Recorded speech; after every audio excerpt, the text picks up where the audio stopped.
नमस्कार। BS science classes के YouTube channel में मैं भवानी सिंह राजावत आप सभी का हार्दिक अभिनंदन स्वागत करता हूं। आज का मेरा वीडियो कक्षा 10 के विज्ञान विषय से संबंधित है, जिसमें आपको सबको पता है कि अभी हमारा पीएच वाला टॉपिक चल रहा है। तो पीएच की परिभाषा, पीएच क्या है, इन सब की जानकारी आपको पिछले वीडियो में प्राप्त हुई। आज का जो वीडियो है उसी प्रक्रम में आगे बढ़ाते हुए हम बता रहे हैं। तो पीएच मान जो है वो आपको पता है कि 7 से कम पीएच जो होता है वो अम्लीय वस्तुओं के होते हैं, और 7 से अधिक पीएच जो होते हैं वो क्षारीय वस्तुओं के होते हैं। तो इस पीएच को समझने के लिए हम एक चित्र बना सकते हैं।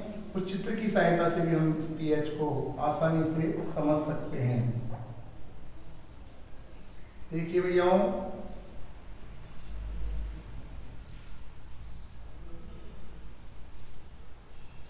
ये एक लाइन मैं खींच रहा हूं। ये लाइन बता रही है आपको कि जैसे जैसे आप इधर बढ़ेंगे क्षार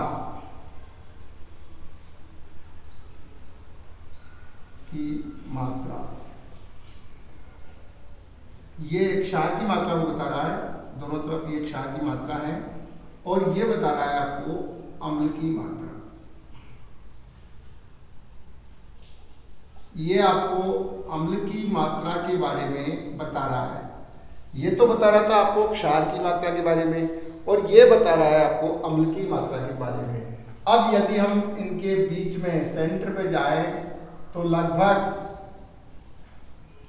जो इसका सेंटर होगा उस सेंटर पे यहाँ पर जहाँ 7 पीएच मानी जाएगी वहाँ दोनों की मात्रा लगभग बराबर होगी। ये 0 पीएच है, ये प्रबल अम्ल के लिए है। ये 0 पीएच जो है वो प्रबल अम्ल के लिए है, और ये जो 14 पीएच है वो प्रबल क्षार के लिए है। तो आप देखेंगे कि ये प्रबल क्षार के बारे में बता रहा है, और ये जो बता रहा है वो आपके प्रबल अम्ल के बारे में बता रहा है। इसमें हम देखेंगे कि किसका पीएच कहाँ है। जैसे मान लो हम ये माने कि जठर रस है, तो जठर रस जो होगा उस जठर रस का पीएच लगभग 1.2 है। यानी जठर रस जो होगा उस जठर रस का पीएच, जठर रस जो है, इस जठर रस का पीएच जो होता है वो जठर रस का पीएच अभी आपको बताया मैंने, ये यहाँ पर इस जगह ये जठर रस का पीएच है। ये जठर रस का पीएच लगभग 1.2 है। जठर रस जो है इसका पीएच मान कितना है? 1.2। इसी प्रकार अगर हम नींबू के रस का पीएच देखेंगे तो नींबू के रस का पीएच जो है वो आपको 2.2 मिलेगा। नींबू का जो रस है उसका पीएच मान जो मिलेगा वो मिलेगा आपको 2.2। यानी ये अलग अलग पीएच मान है। इसका पीएच मान जो है वो 1.2 है, इसका पीएच मान जो आ रहा है वो 2.2 है। इसी प्रकार शुद्ध जल जो है उस शुद्ध जल का पीएच मान जो होता है वो लगभग 7 होता है। ये अलग अलग के मैं पीएच मान आपको बता रहा हूं। तो शुद्ध जल जो है इसका पीएच मान जो है वो कितना है? 7 है। ठीक है। इसके अलावा अगर हम रक्त की बात करें तो रक्त जो है हमारा, इस रक्त का पीएच मान जो होता है वो 7.4 होता है।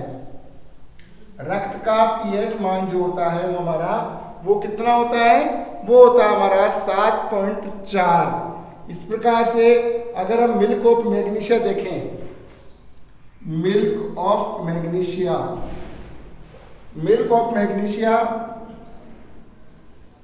अगर हम देखेंगे तो मिल्क ऑफ मैग्नीशिया जो है of magnesia, milk of magnesia देखिए मिल्क ऑफ मैग्नीशिया जो है, इस मिल्क ऑफ मैग्नीशिया का जो पीएच मान होता है वो होता है लगभग 10। तो ये क्षारीय विलयन हो गया। मिल्क ऑफ मैग्नीशिया जो हुआ वो क्षारीय विलयन हो गया। और सोडियम हाइड्रोक्साइड जो है, सोडियम हाइड्रोक्साइड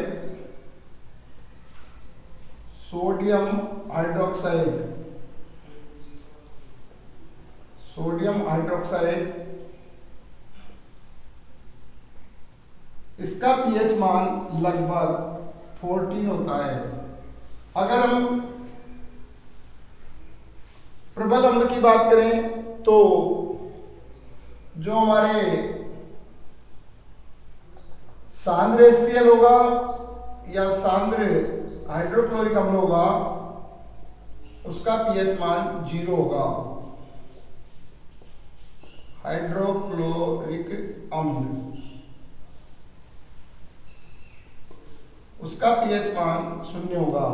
तो जितने भी प्रबल अम्ल है, पिछले वीडियो में मैंने बताया आपको कि प्रबल अम्ल जितने भी होंगे उन सब प्रबल अम्लों के पीएच मान जो होंगे वो लगभग 0 होते हैं।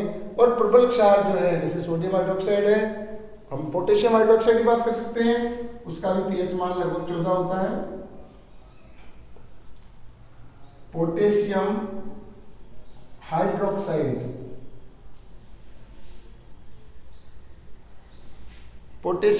हाइड्रोक्साइड जो होगा उसका भी पीएच मान लगभग 14 होगा। NaOH का पहले मैं सूत्र लिख देता हूं। NaOH सोडियम हाइड्रोक्साइड का सूत्र है। इसके बाद में आता है आपका पोटेशियम हाइड्रोक्साइड। तो पोटेशियम हाइड्रोक्साइड जो होगा उसका सूत्र होगा KOH। तो पोटेशियम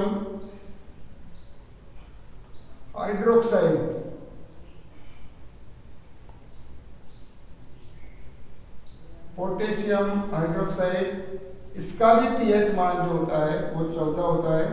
इसका सूत्र होता है अपना KOH। इसी प्रकार से यदि हम सांद्र H2SO4 की बात करें तो उसका भी पीएच मान कितना होगा? 0 होगा। यदि हम देखें तो सांद्र सल्फ्यूरिक अम्ल, तो सांद्र सल्फ्यूरिक एसिड जो होगा उसका पीएच मान जो होता है वो कितना होता है? वो भी 0 होता है।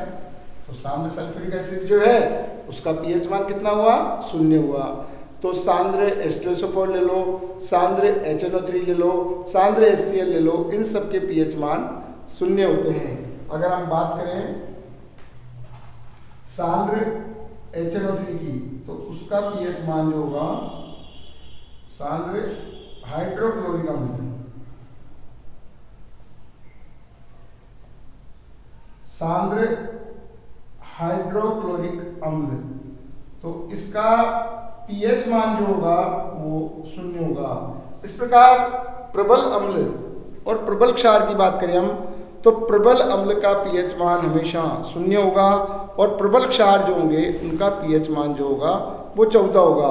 बाकी जो पदार्थ हैं उनका पीएच मान इनके मध्य में होगा। जो अलग अलग मान में से कुछ मान के उदाहरण मैंने आपको बताए हैं वो पीएच मान आपको ध्यान रखने होंगे।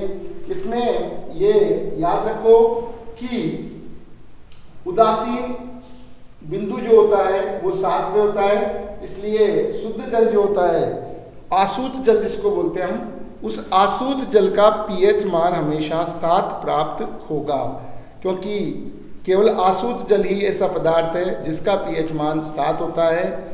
अन्यथा वर्षा का जल है या किसी नदी नाले का जल है, उस जल को आप लेके देखोगे तो उसमें यदि अम्ल या क्षार में से कोई पदार्थ मिला होगा तो निश्चित रूप से उसके पीएच मान में परिवर्तन आ जाएगा। इसलिए आप कहीं इस चीज़ को प्रूव करना चाहें तो उसके लिए आपको डिस्टिल वाटर लेना होगा, आसूत जल लेना होगा। आसूत जल यानी जो हम इंजेक्शन लगवाते हैं तो इंजेक्शन लगवाते समय हमको एक एम्पूल में जो जल मिलता है वो जल हमारा डिस्टिल वाटर या आसूत जल होता है। आप प्रयोगशाला में जाओगे, लेबोरेटरी में जाओगे तो वहाँ पर भी आपको ये आसूत जल या ये जल आपको नज़र आएगा। अभी जो मैंने लिखा है उसको मैं एक बार समझा देता हूँ, उसके बाद में हम आगे की बात करते हैं। तो देखिए आज हमने ये पीएच मापक्रम जो है, इस पीएच मापक्रम की बात हम कर रहे हैं।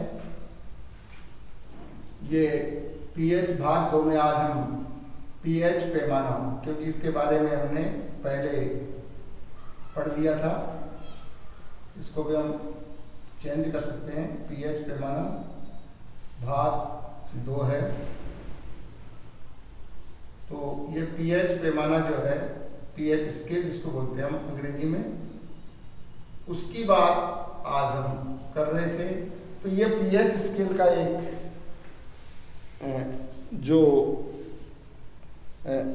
पाठ्यांक याद करने का एक तरीका है, उसके लिए अपन ने एक ग्राफिटिकल बनाया। तो उसमें देखेंगे आप 0 से लेकर के और 7 तक जितने भी पदार्थ हैं उन सब का पीएच मान जो है वो अम्लीय होगा, यानी ये अम्ल की मात्रा है। धीरे धीरे हम देख रहे हैं, जैसे जैसे हम 0 से और 14 की ओर जा रहे हैं, जैसे जैसे हम 0 से और 14 की ओर जा रहे हैं, वैसे वैसे हमारे अम्ल की मात्रा घटती जा रही है। लेकिन हम देख रहे हैं कि धीरे धीरे हमारे क्षार की मात्रा बढ़ती जा रही है। तो अगर आप इधर से यानी बाएं से दाएं, लेफ्ट हैंड से राइट हैंड की तरफ जाएंगे, तो आपका पीएच मान तो लगातार बढ़ेगा, लेकिन आपकी अम्लता उसी अनुपात में घटती चली जाएगी और क्षारकता आपकी बढ़ती चली जाएगी। यानी अम्लता वो आपकी घटेगी और क्षारकता आपकी बढ़ेगी। तो आप इसको यूँ भी कह सकते हो, अम्लता, और ये हो जाएगी आपकी क्षारकता। तो ये अम्ल और क्षार की अलग अलग मात्रा है, इसलिए आप उसको अम्लता और क्षारकता के रूप में भी व्यक्त कर सकते हो। देखिए, प्रबल अम्ल जो होता है, उस प्रबल अम्ल का पीएच मान, जिसमें HCl यानी हाइड्रोक्लोरिक अम्ल जिसको हम नमक का तेजाब कहते हैं, H2SO4 जिसको हम सल्फ्यूरिक अम्ल कहते हैं, जिसको गंधक का तेजाब कह देते हैं, HNO3 नाइट्रिक अम्ल जिसको हम सोरे का तेजाब कहते हैं, इन तीनों का पीएच मान जो है वो 0 होता है। अगर ये सांद्र रूप में मौजूद है तो इनका पीएच मान जो है वो 0 होगा। इसके बाद में जितने भी प्रबल क्षार है, चाहे वो NaOH हो जिसको हम सोडियम हाइड्रोक्साइड कहते हैं, कास्टिक सोडा कहते हैं, KOH हो जिसको हम पोटेशियम हाइड्रोक्साइड कहते हैं, और चाहे आपके अन्य प्रकार के जो प्रबल क्षार है वो हों, तो वो क्षार जो होंगे उनका पीएच मान हमेशा 14 होगा। तो प्रबल क्षार का पीएच मान 14 और प्रबल अम्ल जो है उनका पीएच मान 0 होता है। परंतु उदासीन विलयन जो होगा, उस उदासीन विलयन का पीएच मान हमेशा 7 होगा। और उसका सबसे बढ़िया उदाहरण है आपका आसूत जल। शुद्ध जल या आसूत जल जो है उसका पीएच मान हमेशा कितना होगा, वो 7 होगा। इसके साथ ही मैंने कुछ पीएच मान कुछ पदार्थों के लिखे हैं, क्योंकि जो कोर्स में हैं उनके बारे में पूछा जाता है। तो आपको याद रखना होगा, जठर रस, जठर रस का मतलब हो गया हमारे पेट में बनने वाला रस, हमारे आमाशय में बनने वाला रस। तो हमारे पाचन तंत्र वाला जो टॉपिक है उसमें भी ये जठर रस का मामला है। तो आपको ये ध्यान रखना होगा कि जठर रस जो है इसका पीएच मान 1.2 होता है। नींबू का रस जो होता है, जो सामान्यतः आप नींबू पानी बना के पीते हो, तो नींबू का रस जो होगा उसका पीएच मान जो होगा वो 2.2 होता है। शुद्ध जल जो है उसका पीएच मान जो है वो 7 होता है। शुद्ध जल जो है उसका पीएच मान कितना होता है, उसका पीएच मान 7 होता है। रक्त जो है उसका पीएच मान कितना होता है, 7.4 होता है। रुधिर, तो रुधिर जो होता है, इसलिए रुधिर के लिए कहा जाता है कि हल्का सा क्षारीय होता है। रुधिर जो होता है वो हल्का सा क्षारीय होता है। इसके अलावा मिल्क ऑफ मैग्नीशिया, इसका पीएच मान जो होता है वो 10 होता है। मैं मिल्क ऑफ मैग्नीशिया का यहाँ सूत्र भी लिख देता हूँ ताकि आपको ध्यान रहे। तो मिल्क ऑफ मैग्नीशिया जो है इसका सूत्र जो होता है वो होता है MgOH का होल ट्वाइस। ये आपके मिल्क ऑफ मैग्नीशिया का सूत्र है, क्योंकि कई बार इनके सूत्रों की अभी जानकारी नहीं होती है, तो वो जानकारी आपको होनी चाहिए। तो मिल्क ऑफ मैग्नीशिया जो है, जिसको हम मैग्नीशियम हाइड्रोक्साइड कहते हैं, उसका रासायनिक नाम मैग्नीशियम हाइड्रोक्साइड है, उसका पीएच मान कितना होगा, 10 होगा। क्योंकि पेट में कई बार हमारे जलन वगैरह होने लग जाती है, तो डॉक्टर मिल्क ऑफ मैग्नीशिया ही देते हैं, जिससे पेट की जलन हमारी समाप्त हो जाती है। इसके अलावा आपके जो जितने भी मैंने अभी बताया कि प्रबल अम्ल प्रबल क्षार होंगे उनके पीएच मान अलग अलग होंगे। तो ये बात थी हमारे पीएच स्केल से संबंधित। मुझे उम्मीद है आपको ये वीडियो पसंद आएगा। इसको लाइक और सब्सक्राइब करना ना भूलें।